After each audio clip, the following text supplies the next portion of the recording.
स्वयं से भी ऐसे लोग तैयार हो जिनके अपने कारण से इस ट्रेनिंग का सदुपयोग सभी प्रकार की आपदाओं से निपटने में हो सके।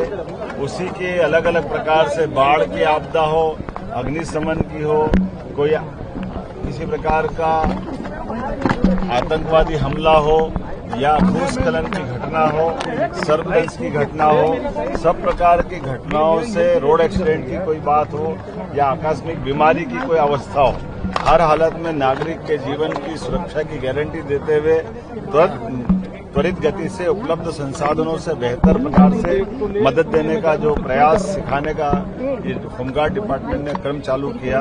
यही कारण है कि आज 7,500 नागरिक वॉलंटियर से बढ़कर के आज 82,000 वॉलंटियर्स की ट्रेनिंग ये हुई है।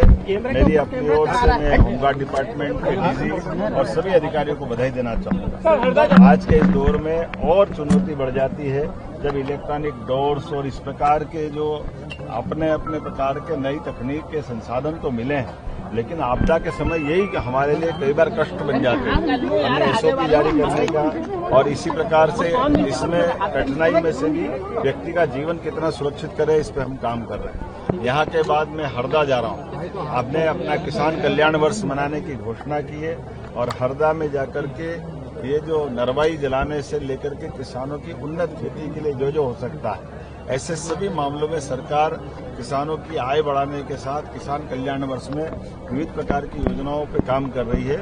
मुझे इस बात का संतोष है कि मध्य प्रदेश में यशस्वी प्रधानमंत्री के इस किसान कल्याण वर्ष की शुभकामना भी है और हम किसानों के किसान से जुड़ी आय के मार्गों को मजबूत करने के किसानों को लाभ का धंधा खेती में से निकले, इस प्रयास से हम काम कर रहे हैं। मेरी अपनी ओर से बधाई। इंदौर की घटना सुबह मुझे जानकारी आई है और मुझे इस बात का दुख भी है कि हमारे में से करीब मेरी जो जानकारी है सवेरे डोर बंद होने से अंदर पॉलीमर या इस प्रकार का ज्वलनशील चीज भी थी और डोर बंद होने से 7 या 8 दुखद निधन हुआ है।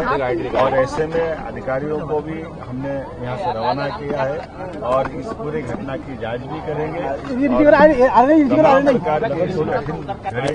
सरकार शोक संतप्त परिवार के साथ भी है और वहाँ के एसीएस अनुपम राजन जी और हमने अपने वरिष्ठ अधिकारियों को रवाना किया। माननीय मंत्री कैलाश विजयवर्गीय जी, माननीय मंत्री तुलसीराम सिलावट जी, महापौर जी, हमारे तमाम जनप्रतिनिधि, माननीय विधायक महेंद्र जी सवेरे से उसमें लगे हुए हैं और उम्मीद करेंगे कि इस प्रकार की घटनाओं को दोहराया नहीं जाए।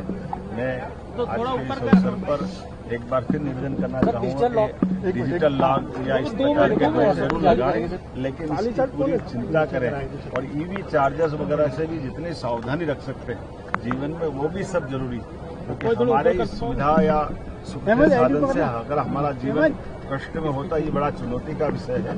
मैं उम्मीद करूंगा कि इस घटना के बाद बाकी लोग इससे और सावधानी रखेंगे। सरकार भी इसमें अपनी कार्रवाई बताने वाली है।